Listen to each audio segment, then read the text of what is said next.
Just quickly, in terms of EM and fixed loop EM, I mean, how different it is without going into the technicalities? Yeah. So we have a very, good consultant geophysicist that basically consults on all those things for him. So we tell him the geological information, what type of geology or model that we're following, and they will recommend the best technique, whether that's induced polarization, IP, which a lot of companies use, and we use that too. So you've got many different things in your geophysical toolkit, magnetics, gravity, IP, EM, which you can use. I'm not an expert in those fields, so I rely on the experts to say, okay, well, let's use this tool. And we knew that there was an EM response at Python because the government had done a regional survey, an airborne survey, and there was an anomaly near the Python prospect. So we thought, well, let's go do a fixed loop EM, so ground geophysics over that anomaly, and that will give us a better 3D idea of what's under the ground.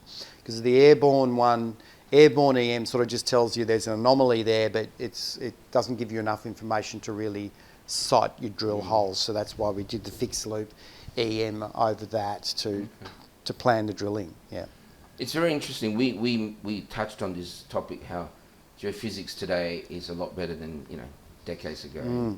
And over the interviews I've done, I do come across a lot of the news talking about geophysics and that very topic, that it is actually helping people to define it more. So as a tool, I think it's becoming more important than we think, right? It's not such a broad thing anymore.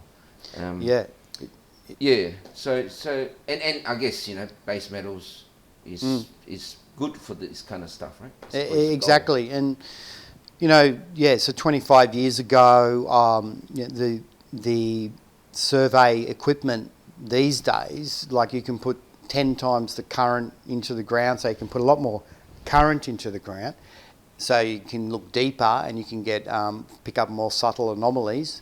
And also the receivers have got so better that the geophysicists can understand what they're seeing a lot more, and there's just also a massive body, I guess, of previous work and experience that people draw on to better refine their models and targeting. So it has come a long way, and it's continually improving, as it should. Yeah.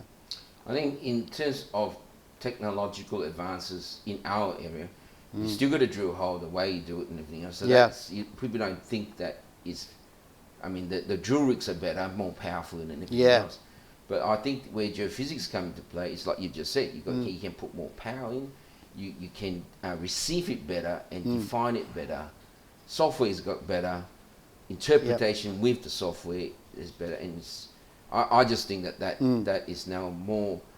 People should look at more important, or it can do more than previously.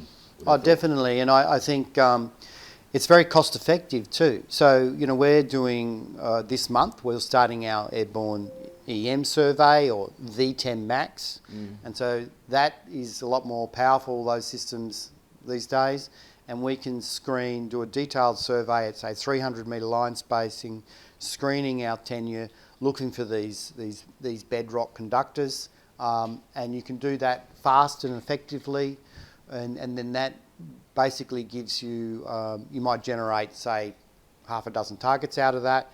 You ground truth them, follow them up with ground geophysics and drilling. So it's quite a systematic process, and I think it's something that everyone should be doing to quickly assess your ground and get those key data sets that you can work with going forward. Yeah. And it saves a lot of money for people that's small caps, right?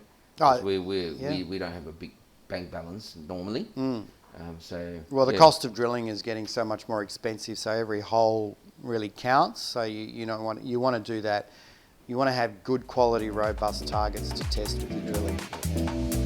And high confidence. Yeah. What you think